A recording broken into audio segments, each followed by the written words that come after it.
그리고 이 부분에서 대응책이 미리 마련되어 있어야 합니다. 아무 대응책 없이 전혀 예상하지 못한 상황에서 이런 류의 보증명령을 받았다면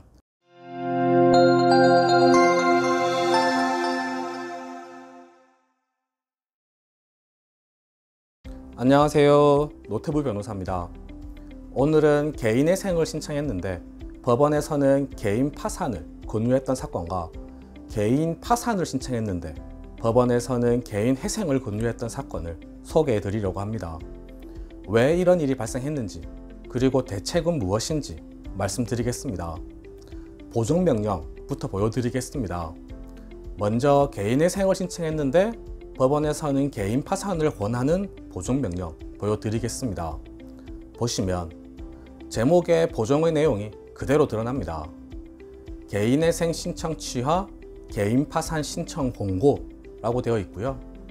그 내용을 보면 신청인의 월 평균 수입은 96만 5,780원인데 이는 1인 가구 최저 생계비에도 훨씬 미치지 못하는 것으로 변제 계획의 수행 가능성도 없음이 명백하고 신청인의 현재 월 소득으로도 회생 절차가 수행 가능하다는 점에 관하여 소명하시기 바랍니다.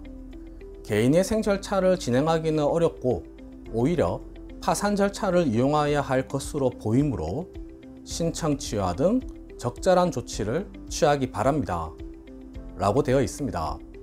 개인의 생을 공부하셨다면 이 보정의 내용을 보시고 조금 의아해 하셔야 합니다. 왜 노태부 변호사는 월 소득이 최저 생계비보다 훨씬 낮은 금액인데 개인의 생을 신청했을까? 라는 의문이 드실 겁니다. 그 이유는 조금 이따 설명해 드리겠습니다. 다음으로는 개인 파산을 신청했는데 개인의 생을 권하는 보증명령 보여드리겠습니다. 보시면 신청인의 연령, 수입, 채무 규모 등에 비추어 채무의 일부라도 변제하는 방식의 개인의 생 절차를 이용하는 것이 적절하고 채무자에게 유리할 수 있습니다. 개인의 생 절차의 이용이 가능한지 한번 검토해 보시고 불가능하다면 그 구체적 사유를 소명하십시오. 라고 되어 있습니다. 월 소득이 없어서 개인 파산을 신청했는데 개인 파산하지 말고 개인 회생을 권하는 내용입니다. 우선 드리고 싶은 말씀은 만약 전혀 예상을 하지 못했는데 이런 보정이 나온다면 그때는 심각한 상황일 수 있다는 겁니다. 개인의 생과 개인 파산을 나누는 가장 기본적인 기준은 월 소득의 유무입니다. 최저 생계비 이상의 정기적인 소득이 있다면 개인의 생을, 없다면 개인 파산을 신청하는 것이 일단 기본적인 방향입니다. 그런데 월 소득이 조금 애매한 경우가 있습니다. 특히 개인 파산의 경우 신체 건강한 젊은 분인데 월 소득이 없는 경우가 있습니다. 이러한 경우 어떤 선택을 하고 예상되는 보정에 어떻게 대응하는지가 그 사무실의 실력을 판가름하게 되는 겁니다.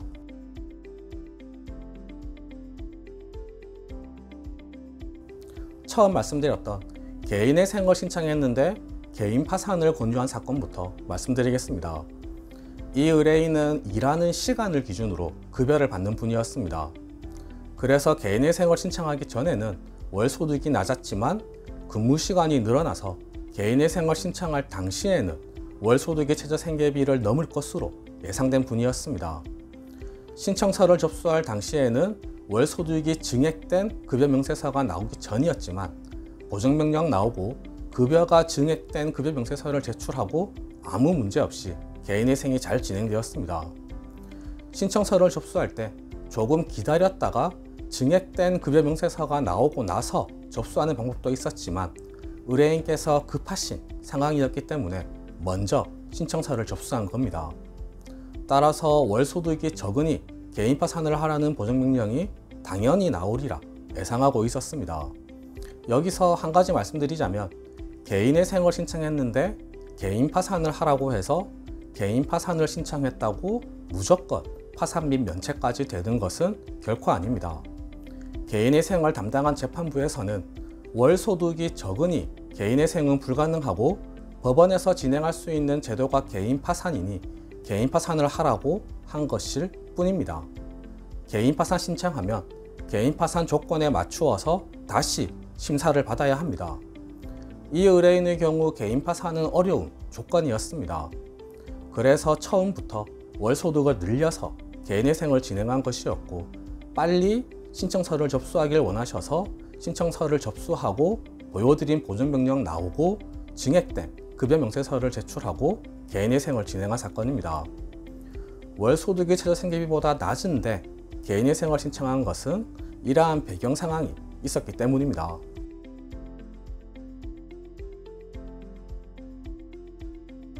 다음으로 개인 파산을 신청했는데 개인회생을 권유한 사건에 대해서 말씀드리겠습니다.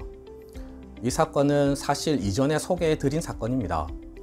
개인 파산 나이 어려서 안 된다고, 게다가 해외 거주 중인데 라는 제목의 영상이고요. 자세한 내용은 오른쪽 상단 링크 영상 확인하시면 되겠습니다.